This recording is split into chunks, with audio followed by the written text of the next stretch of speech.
Hello बच्चों, MK chemistry classes में आपका स्वागत है।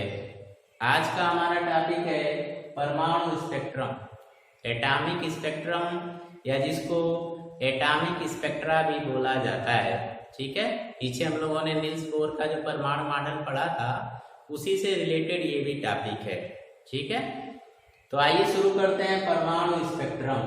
सबसे पहले बच्चों हम लोग जानते हैं स्पेक्ट्रम क्या होता है।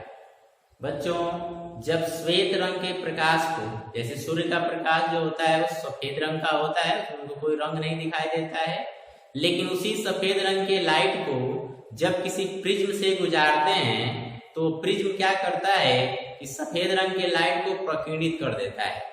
आई बात समझ में? और उसको जब पर्दे पे प्राप्त करते हैं तो हमको ढेर सारी रंगीन पट्टिकाएं प्राप्त होती हैं।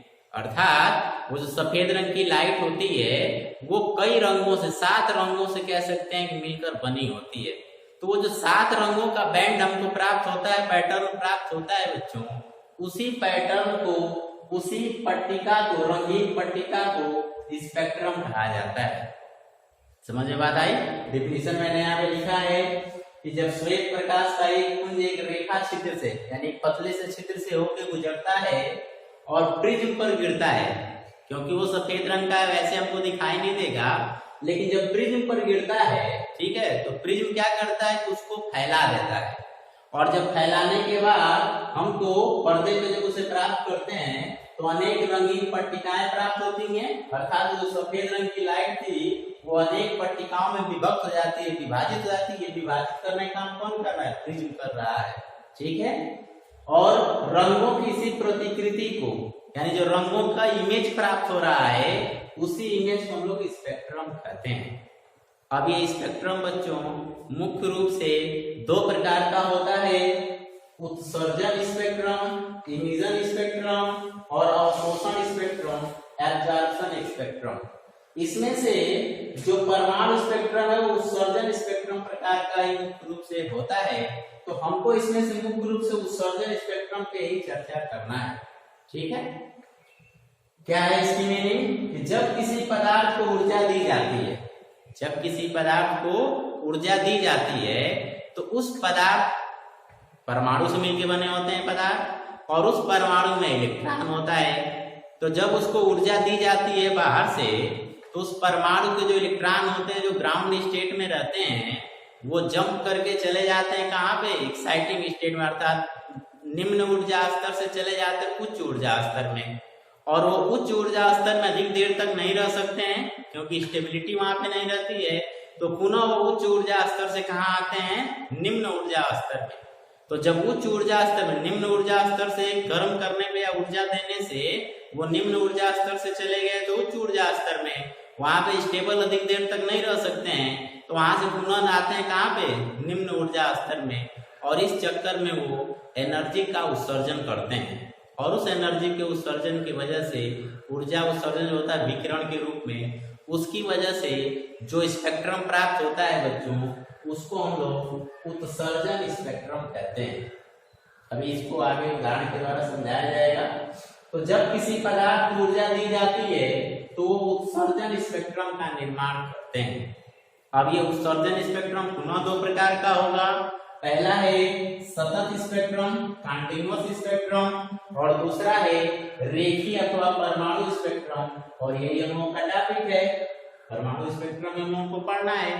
ठीक है, तो थोड़ा सा इसके बारे में भी जान लेते हैं कि सतत स्पेक्ट्रम क्या होता है। बच्चों, जब सफेद रंग के लाइट को, ठीक है, जब सफेद रंग के लाइट को प्रिज्म से गुजारा जाता है और जब वो पर्दे पे प्राप्त होता है, तो यदि हमको 7 रंगों का नियमित पैटर्न प्राप्त हो, जैसे शुरू होता है वायलेट से, इसको बोलते हैं विबग्योर, तो वायलेट से शुरू होता है, रेड तक जाता है, तो जो रंग का क्रम है वो वायलेट से शुरू होकर कहां तक पहुंचे? रेड तक। बीच में से एक भी कलर गायब न हो। तो इस प्रकार के स्पेक्ट्रम को हम सतत, कंटीन्यूअस, यानी जहां से शुरू हो रहा है जहां खत्म हो रहा है, बीच में कुछ भी गायब न हो, तो इस प्रकार के स्पेक्ट्रम को हम लोग सतत स्पेक्ट्रम या कंटीन्यूअस स्पेक्ट्रम कहते हैं। कब? जब 7 रंगों का नियमित पैटर्न प्राप्त हो, बीच में से कोई रंग गायब न हो, बीच में से कोई भी तरंग दैर्घ्य गायब न हो, जैसे यहाँ से 4000 से शुरू होके और 8000 तक ये लगभग पहुंचता है। ठीक है, 7000 कुछ होता है, 8000 को मान लेते हैं। तो 4000 से 8000 तरंग की जो क्या कहते हैं ये स्पेक्ट्रम बन रहा है, इसमें से कोई भी स्पेक्ट्रम, किसी भी तरंग दैर्घ्य के स्पेक्ट्रम इसमें से गायब ना हो, तो ऐसे स्पेक्ट्रम को हम लोग सतत स्पेक्ट्रम कहते हैं। ये देखिए व्हाइट लाइट है, प्रिज्म पे इसको डाला गया, प्रिज्म ने क्या किया, इस व्हाइट लाइट को क्या कर दिया, प्रोपेगेट कर दिया, फैला दिया, और जब इसको पर्दे पे, यहाँ पे देखिए पर्दा लगा है, पर्दे पे प्राप्त किया गया, तो हमको 7 रंगों का एक नियमित पैटर्न प्राप्त हुआ। तो ये था सतत स्पेक्ट्रम। अब दूसरा है बच्चों रेखीय अथवा, यहाँ पे क्या किया गया, सूर्य के प्रकाश सफेद लाइट को किसी क्या कहते हैं रेखा छिद्र से गुजारा गया इसके पुंज को, इस तरीके से सारे पैटर्न, सारे रंगों का पैटर्न प्राप्त हुआ, तो सतत इसको स्पेक्ट्रम कहेंगे। और यहाँ पे क्या करना है कि अब यहाँ पे सूर्य के प्रकाश के सफेद लाइट को नहीं डालना है प्रिज्म पे, क्या किया कर रहा है यहाँ पे बच्चों कि कोई गैस लेना है। ठीक है, मान लीजिए ट्यूब है, इस ट्यूब में हमने कोई गैस ले लिया, ठीक है, हीलियम, हाइड्रोजन, कुछ भी गैस ले लिया, और उस गैस को हमने हीट किया।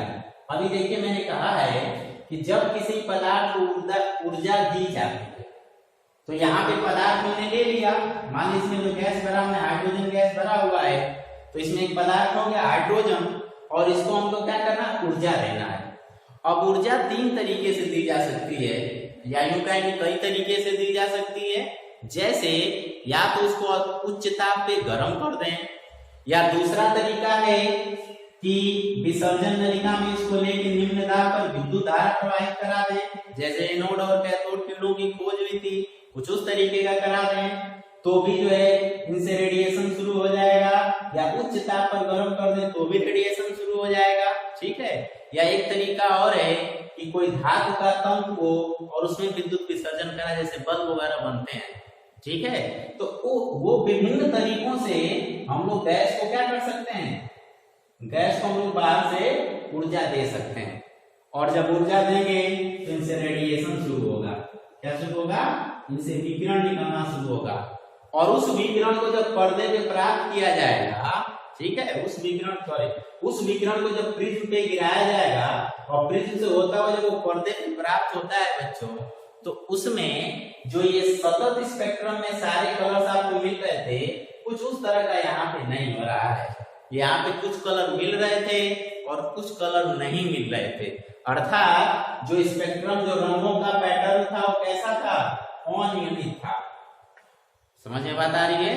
और ऐसे स्पेक्ट्रम को रेखीय अथवा परमाणु स्पेक्ट्रम कहा जाता है। रेखीय का क्या मतलब हुआ कि इस तरीके से स्पेक्ट्रम, यहाँ पे देखिए, यदि इस पर्दे को इस तरह से बनाया गया जाए यहाँ पे, तो इसमें कुछ स्पेक्ट्रम, ये देखिए, ये दिखाई दे रहा, फिर बीच में काली पट्टी बन गई, यहाँ पे कुछ नहीं दिखाई दे रहा, कोई स्पेक्ट्रम इसके बीच का नहीं दिखाई दे रहा, फिर यहाँ पे दिखाई दे रहा, फिर यहाँ पे, फिर ये बीच में काली पट्टी है। और यहाँ पे क्या था कि सारे कलर दिखाई दे रहे थे, और यहाँ पे क्या है कि कुछ कलर दिखाई दे रहे, एक कलर ये दिखाई दे, बीच के सारे कलर गायब, फिर एक कलर दिखाई दे, फिर बीच के सारे कलर गायब, फिर एक कलर दिखाई दे, फिर बीच के सारे कलर गायब। यानी 7 रंग मान के चलते हैं। वैसे इसमें कलर तो अनंत होते हैं, लेकिन 7 रंग को माना जाता है। तो यहाँ पे 7 रंग दिख रहे हैं, लेकिन यहाँ पे 7 रंग नहीं दिखेंगे। जैसे 2 कलर दिखे, 3 कलर दिखे, बाकी सारे कलर गायब हो गए, 4 कलर दिखे, बाकी 3 कलर गायब हो गए। इस प्रकार का रंगों का जो पैटर्न प्राप्त होता है, तो 7 रंग को मिलेगा तभी कंटिन्यूअस बोलेंगे, 7 रंग को मिल नहीं रहा है तो अनियमित पैटर्न बनेगा। और रेखीय क्यों बोलते हैं इसको, रेखीय स्पेक्ट्रम, क्योंकि बीच बीच में ऐसे चमकदार लाइन मिल रही है, और टोटल बाकी बीच का जो है स्पेक्ट्रम वो तो गायब है, लाइन बीच का जो है वो तो गायब है। तो इसीलिए कुछ रेखाएं मिल रही हैं, क्योंकि कुछ ही रंग मिल रहा है, क्योंकि कुछ रेखाएं बन जा रही हैं, इसलिए इसको रेखीय स्पेक्ट्रम भी कहते हैं। और परमाणु स्पेक्ट्रम क्यों कहते हैं, क्योंकि ये किसी परमाणु से निकला था। यहाँ पे हाइड्रोजन, हीलियम, इस तरह के परमाणु रखे थे, उससे इस प्रकार का स्पेक्ट्रम प्राप्त हो रहा है, इसीलिए इसको परमाणु स्पेक्ट्रम कहा जाता है। तो परमाणु स्पेक्ट्रम कैसा होता है, रेखीय होता है। इसको एक नाम और हम लोग देते हैं, विविक्त स्पेक्ट्रम। क्या नाम देते हैं, विविक्त स्पेक्ट्रम, या डिस्क्रीट स्पेक्ट्रम भी इसको बोला जाता है। क्यों? क्योंकि बीच में से जो कलर है सारे कलर वो गायब है, कुछ ही कलर इसमें मिल रहे हैं, तो डिस्क्रीट हो जा रहा है। समझ में बात आ रही है? विविक्त हो जा रहा है, बट जा रहा है कई सारे भागों में। तो रेखीय क्यों बोल रहे हैं? क्योंकि कुछ रेखाएं इस तरीके से प्राप्त हो रही हैं, सारा कलर एकदम क्रम से प्राप्त नहीं हो रहा है। परमाणु स्पेक्ट्रम क्यों बोल रहे हैं? क्योंकि विभिन्न प्रकार के परमाणुओं से निकल रहा है। यहाँ पे सूर्य के प्रकाश से ये निकल रहा था, लेकिन ये जो विकिरण निकला है, जो प्रिज्म से होता हुआ पर्दे प्राप्त हुआ है, ये परमाणुओं से निकला है।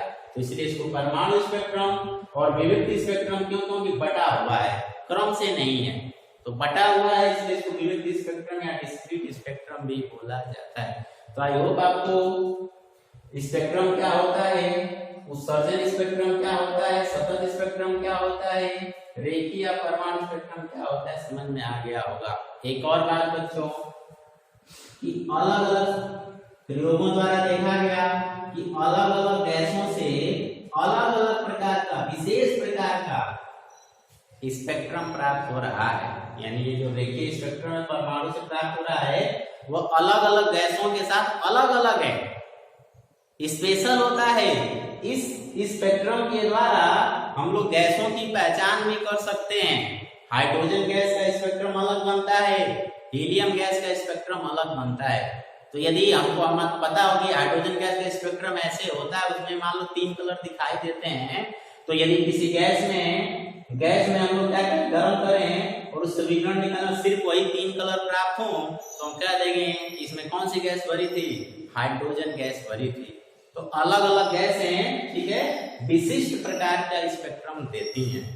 इसीलिए इस स्पेक्ट्रम को, अलग अलग गैसों के स्पेक्ट्रम को, उन गैसों का फिंगरप्रिंट भी कहा जाता है। जैसे अलग अलग लोगों के हाथ में जो फिंगरप्रिंट होता है अलग अलग होता है, वैसे ही अलग अलग गैसों का जो स्पेक्ट्रम भी होता है वो अलग अलग होता है।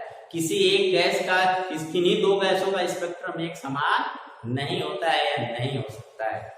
तो गैसों को पहचानने के लिए भी उनके स्पेक्ट्रम का प्रयोग किया जाता है। क्यों ऐसा होता है, क्यों डिस्क्रीट होता है, कैसे क्या होता है, इसको हम लोग उदाहरण के माध्यम से समझते हैं, जो आपके बुक में दिया भी है, हाइड्रोजन परमाणु का स्पेक्ट्रम। तो उसको विस्तार से हम लोग चेक करते हैं, इसको आप नोट कर लीजिए, फिर उसको हम लोग देखते हैं। नोट कर लीजिए।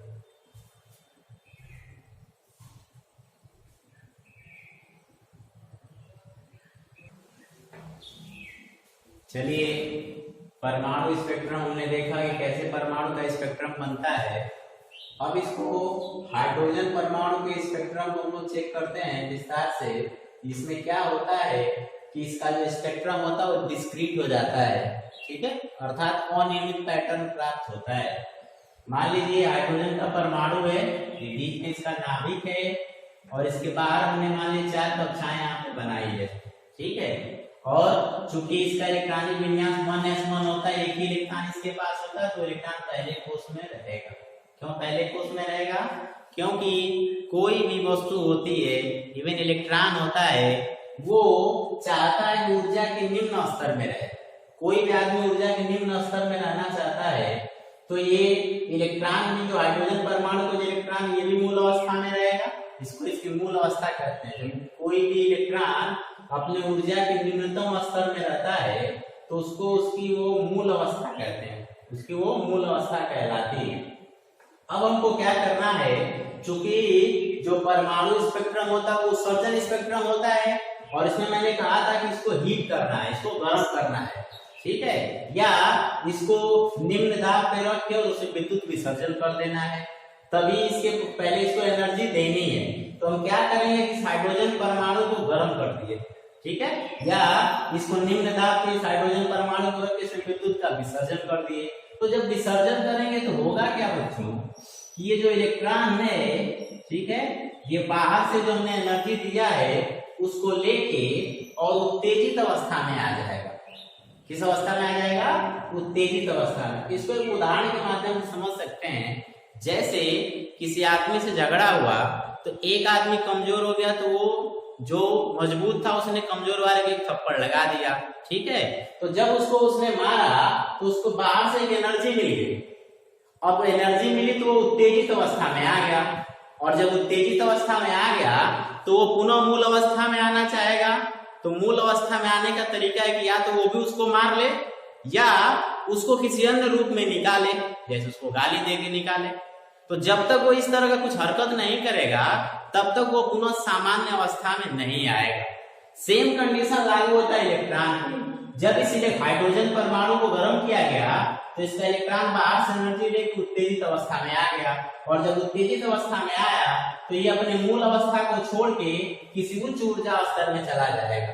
और जब ये उच्च ऊर्जा स्तर में जाएगा तो वहां पे बहुत देर तक रुक नहीं पाएगा, क्योंकि कोई भी वस्तु उत्तेजित अवस्था में बहुत देर तक नहीं रह पाती है। तो फिर ये मान लीजिए पहले वाले कोष से जंप कर गया दूसरे कोष पे, और जब दूसरे कोष पे जंप किया तो ये इसकी उत्तेजित अवस्था हो गई, और इस उत्तेजित अवस्था में अभी बता रहा था कि बहुत देर तक नहीं रह सकता है। तो पुनः ये क्या करना चाहेगा, इस उच्च ऊर्जा स्तर से इस निम्न ऊर्जा स्तर में आना चाहेगा, अर्थात अपनी मूल अवस्था में आना चाहेगा। तो इसके एवज में करेगा क्या कि जितने एनर्जी लेके उसमें जंप किया था पुनः उतनी एनर्जी को ये क्या करेगा, रिलीज करेगा। ठीक है, और जब एनर्जी रिलीज करेगा तो वही एनर्जी किस रूप में रिलीज करेगा, विकिरण के रूप में रिलीज करता है, निकालता है, उत्सर्जित करता है। समझ में बात आ रही है? अच्छा, अब अलग अलग यहाँ पे बोर ने कहा था कि जो इलेक्ट्रॉन होता है उसकी कक्षाएं फिक्स होती हैं और अलग अलग कक्षाओं का अलग अलग ऊर्जा स्तर होता है। समझ में बात आ रही है? अर्थात इस कक्षा में रहने वाले इलेक्ट्रॉन को कितनी ऊर्जा चाहिए वो फिक्स होता है, इस कक्षा में रहने वाले इलेक्ट्रॉन को कितनी ऊर्जा चाहिए वो फिक्स होता है। उसको हम लोग इस फार्मूले के द्वारा कैलकुलेट करते हैं। यहाँ पे सूत्र लिखा हुआ है, किसी भी ऊर्जा स्तर को काउंट करने के लिए, गणना करने के लिए हम लोग इस फार्मूले का प्रयोग करते हैं। क्या है फार्मूला ये, ऋण 13.6 गुणे Z² इलेक्ट्रॉन वोल्ट। जो भी एनर्जी आएगी का मान किसमें आएगा, इलेक्ट्रॉन वोल्ट में। कैसे इसको काउंट करते हैं, जेड क्या है, ये जेड है परमाणु क्रमांक, जेड क्या है परमाणु क्रमांक, और एन क्या है, एन है कोष, किस कोष में इलेक्ट्रॉन है। ठीक है, जरा इसको चेक करते हैं। मान लीजिए हाइड्रोजन का परमाणु है, इसके पहले कोष के जो ऊर्जा स्तर उसके एनर्जी का मान हम निकालेंगे इस फार्मूला से। तो क्या कैसे निकालेंगे, यहाँ पे ऋण 13.6 और हाइड्रोजन का परमाणु क्रमांक कितना होता है, 1, तो 1 का वर्ग हो जाएगा -13.6 गुणे 1 का वर्ग, हाइड्रोजन परमाणु का परमाणु क्रमांक 1, जेड की वैल्यू कितनी हो जाएगी 1, और पहले कोष के लिए निकाल रहे हैं तो पहले कोष के लिए n का मान कितना होता है, याद करिए पीछे पढ़ा है, पहले कोष के लिए n का मान 1, दूसरे के लिए 2, तीसरे के लिए 3, चौथे के लिए 4। तो यहाँ पे n का मान कितना रखेंगे, 1 का वर्ग। तो ये 1 से कैंसिल हो जाएगा, ऐसे समझिए। तो कितना आया, -13.6 इलेक्ट्रॉन वोल्ट। तो पहले कोष के लिए जो ऊर्जा का मान है कितना है बच्चों, -13.6 इलेक्ट्रॉन वोल्ट। इसी प्रकार से हम लोग दूसरे कोष के लिए निकालेंगे। ये 1 की वैल्यू तो सेम रहेगी क्योंकि परमाणु क्रमांक हाइड्रोजन का हमेशा 1 ही रहेगा। तो यहाँ पे 1 रखेंगे और ये मान बदल जाएगा, हो जाएगा 2 का स्क्वायर। समझ में बात आ रही है? तो इसके हिसाब से हम लोग इसका मान निकालेंगे। पहले कोष के लिए मान आएगा 13.6 इलेक्ट्रॉन वोल्ट, दूसरे के लिए यहाँ जब 2 का वर्ग करके इसमें क्या कहते हैं भाग देंगे तो ये मान आएगा आपका 3.4 इलेक्ट्रॉन वोल्ट। इसीलिए तीसरे कोष, इसी प्रकार से तीसरे कोष के लिए आएगा 1.5 इलेक्ट्रॉन वोल्ट, और चौथे के लिए आएगा 0.85 इलेक्ट्रॉन वोल्ट। ठीक है, ये जो है इन ऊर्जा स्तरों के लिए एनर्जी, सेलों के लिए ऊर्जा का मान है। अर्थात जो इलेक्ट्रॉन इस पहले कोष में रहेगा उसकी एनर्जी का मान इतना होना चाहिए, इतना इलेक्ट्रॉन वोल्ट होना चाहिए। तो अब सोचिए कि जब ये इलेक्ट्रॉन जंप कर गया पहले से दूसरे कोष में, कैसे, जब इसको हमने गर्म किया तो ये कितना ऊर्जा इसको चाहिए, इन दोनों का अंतर देखिए मैंने यहाँ पे लिखा हुआ है, कितना ऊर्जा चाहिए, +10.2 इलेक्ट्रॉन वोल्ट। ये देखिए ये ऋण में है 13 तो ये कम होगा, ये ऋण में है 3 तो ये ज्यादा होगा इसकी अपेक्षा। तो इसमें से इसको पहले कोष से दूसरे कोष में इस इलेक्ट्रॉन को आने के लिए कितनी एनर्जी चाहिए, इन दोनों का जो अंतर होगा अर्थात 10.2 इलेक्ट्रॉन वोल्ट एनर्जी चाहिए। तो ये इलेक्ट्रॉन पहले कोष से कहां चला गया, दूसरे में चला गया।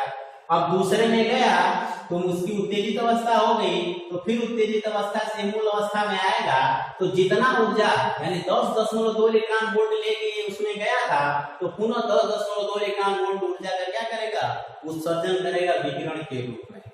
आई बात समझ में? और जब ऊर्जा का उत्सर्जन करेगा विकिरण के रूप में, तो वहां पे पुनः स्पेक्ट्रम का निर्माण होगा। ठीक है, और अब जरा ध्यान दीजिए कि ये जो ऊर्जा का मान है बच्चों, ये अलग अलग कोष के लिए अलग अलग है। इसमें देखिए, यदि ये मान लीजिए और ऊर्जा ज्यादा दे दिए तो ये चला जाएगा कहाँ, पहले से चला जाएगा किसमें, तीसरे में। उससे ज्यादा ऊर्जा दे दिए तो पहले से चला जाएगा चौथे में। तो जितना ऊर्जा देंगे उस हिसाब से उस कक्षा में जंप करेगा, और जब उधर से लौटेगा मूल अवस्था में तो पुनः उतने ऊर्जा का उत्सर्जन करेगा। तो अलग अलग कोष में जा रहा है तो अलग अलग ऊर्जा चाहिए, और अलग अलग कोष से जब मूल अवस्था में आ रहा है तो अलग अलग ऊर्जा का उत्सर्जन भी कर रहा है। यही कारण है कि जब ऊर्जा का अंतर है, और वो भी ऐसा नहीं अंतर है कि 13 के बाद 12 है, 12 के बाद ऐसे करके 11, ऐसे नहीं है, उसमें बहुत ज्यादा का अंतर है। तो जब बहुत ज्यादा का अंतर है तो यहाँ पे जो स्पेक्ट्रम बनेगा वो भी कैसा बनेगा, अनियमित बनेगा। और यही तो हम लोग पीछे पढ़ रहे थे कि ऊर्जा का जो उत्सर्जन होता है, परमाणु का जो स्पेक्ट्रम बनता है वो कैसा बनता है, अनियमित स्पेक्ट्रम बनता है। तो इससे बड़ी आसानी से हम इसकी व्याख्या कर सकते हैं कि परमाणु का स्पेक्ट्रम क्यों अनियमित बनता है। फिर से इसको एक बार मैं बताता हूँ कि कोई भी परमाणु आप लिए, उसको गर्म किए, ठीक है, गर्म करने का मैंने तरीका बताया है कैसे क्या करना है। या तो उसको बहुत ज्यादा उच्च ताप दे दें, या उसको विसर्जन नलिका बंद करके क्या कर दें, उसमें विद्युत धारा प्रवाहित करा दें, या कोई धातु का तंतु हो उसमें विद्युत विसर्जन करा दें। तो इस प्रकार से वो पदार्थ ऊर्जा प्राप्त कर लेता है, और जब ऊर्जा प्राप्त करता है तो मूल अवस्था से इलेक्ट्रॉन किसमें चला जाता है, उत्तेजित अवस्था में। फिर उत्तेजित अवस्था से मूल अवस्था में आना चाहता है, और जब मूल अवस्था में आता है तो ऊर्जा का क्या करता है, उत्सर्जन करता है, और उस उत्सर्जन की वजह से स्पेक्ट्रम का निर्माण होता है। ठीक है, फोटॉन वगैरह के रूप में या विकिरण के रूप में ऊर्जा निकलती है, तो उसको यदि प्रिज्म से गुजारा जाए तो हमको स्पेक्ट्रम प्राप्त होता है, और उसी स्पेक्ट्रम को हम लोग परमाणु स्पेक्ट्रम कहते हैं। और जो परमाणु स्पेक्ट्रम होता है वो कैसा स्पेक्ट्रम बनाता है, रेखीय स्पेक्ट्रम बनाता है।